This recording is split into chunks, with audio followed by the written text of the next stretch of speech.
Hi there, Drex here from DrexFactor Poi, sharing with you the love of poi spinning and flow arts to benefit your body and brain. And today, we are going to take a look at a different kind of atomic 3-beat weave. But before we dive in, I just want to give a quick shout out to the friends of the channel. Big thanks to Dark Monk, Fire Mecca, Flow Fests, Flow Toys, Juggling Calling, Pyroterra Light Toys, Spin Balls, and Ultra Poi for helping to make the videos on this channel possible.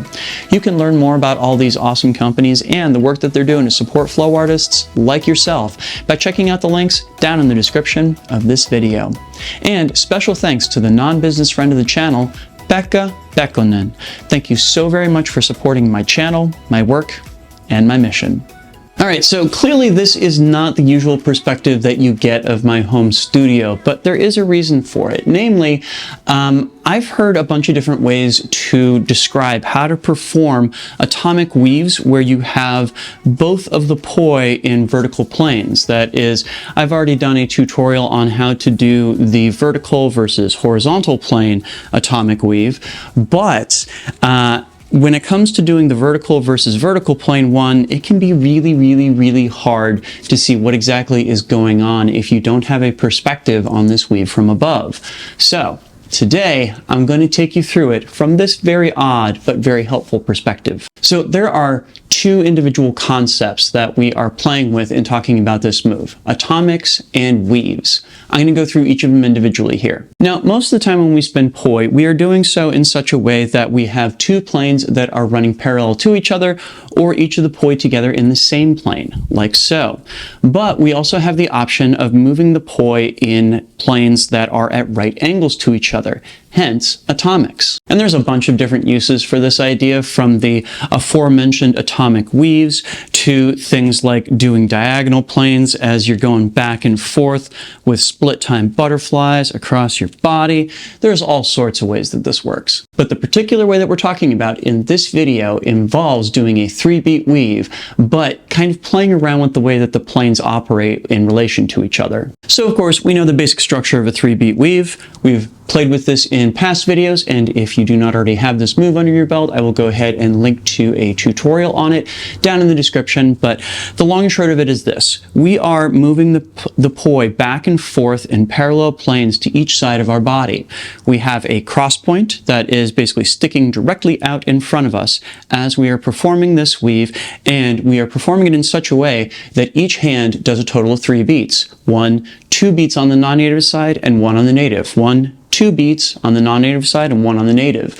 The way this usually breaks down, of course, is we go over, under, back, over, under, back. Just like so. Okay, so how do we take that idea of a 3-beat weave and apply it in such a way that we can get the poi operating in slightly different planes at the same time and bow them out to create this really cool version of the 3-beat weave where we're getting this kind of right angle between the planes here? The first thing I want you to play around with is going to involve just shortening up the poi. You want to wrap them around your hands one time and then take them into a buzzsaw plane. Now from here, I want you to point the right hand poi slightly off on a diagonal. Imagine that it's either pointed off to the corner of the room or it's pointed back towards your left shoulder, whichever works best for you. Now the left hand poi, you're going to likewise bring out on a diagonal, either thinking that it's pointing to the corner of the room or back at your right shoulder, or both. And now we are in a position where we have the two poi spinning in split time, same direction, and the right hand goes past the left shoulder and the left hand poi goes past the right shoulder.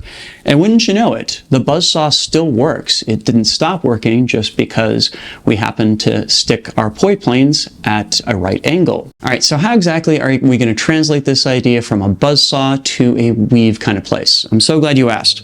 Our first step is going to be to take our body and we're going to orient it about 45 degrees between our wall plane and our wheel plane orientations here. So we wind up pointing over towards the corner, and from this orientation right here, I want you to get the right hand poi spinning by your side, so it's on that diagonal. Now, this next part is going to be a little bit of a challenge, but you're going to get the left-hand poi also spinning on a diagonal, but it's going to be the opposite diagonal. That is, it's going to look like it is spinning counterclockwise relative to you, and this is going to mean that you're going to try and have to keep your hands separate from each other. Now, as this is happening, I want you to take your right hand and practice going back and forth across over top of that left hand, like so.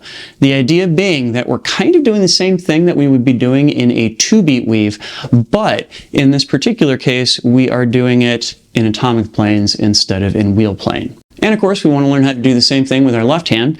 So we're going to take our upper body and switch it over to being on a 45-degree angle here. We're going to get that left-hand poi spinning forwards at our side, and we're going to get the right-hand poi spinning what looks like clockwise relative to us right now. The left hand is going to cross over and then back, over and then back, over and then back. Again, we kind of have to keep our hands and poi separate in order to make sure they don't run into each other over here when they're open. But when we cross the left hand over the right, we should find that the two poi planes just mesh together in such a way that we can bring our hands close together, which is part of the key to getting the whole move down. All right, so let's see if we can put these two pieces together. So I'm going to go ahead and cross my left hand over my right, and then come on over here to open back up on my right hand side, where I have my right hand on the diagonal, my left hand looking like it is spinning counterclockwise relative to me. I'm going to cross my right hand over, boom, and open back up here on my left side, where it's going to feel like my left hand poi is spinning forwards on that diagonal, and the right hand poi looks like it is spinning clockwise relative to me.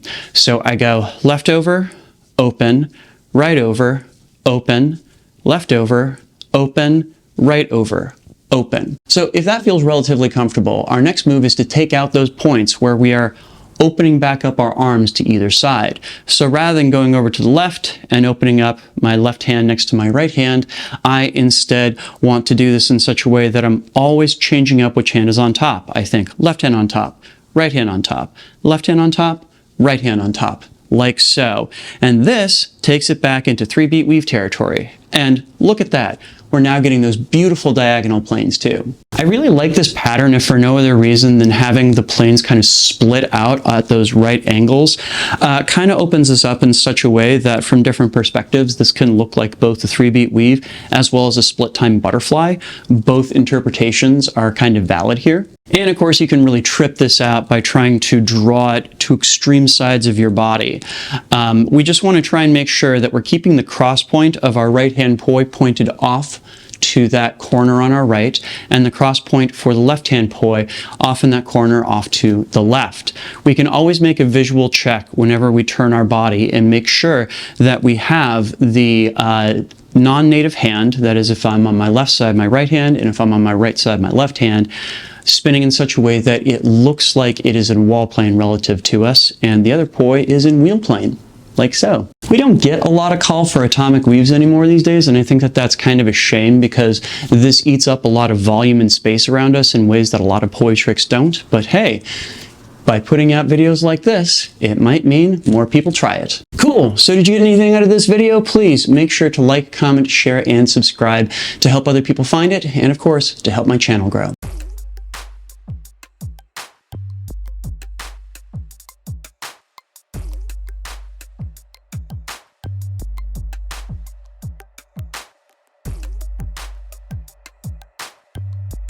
Hey, thanks so much for watching. This video would not be possible without my amazing supporters on Patreon. In particular, I want to shout out my Flow patrons who are listed on screen right now. If you'd like to check out more videos that I have done of atomic weaves and other 3D poi tricks, I will go ahead and include a link to a playlist of those videos down in the description. And also too, if you would like to support the channel, I will include a link to my Patreon down there as well. Thanks so much for watching. Make sure to get out and flow today, and I'll see you with a new video real soon. Peace.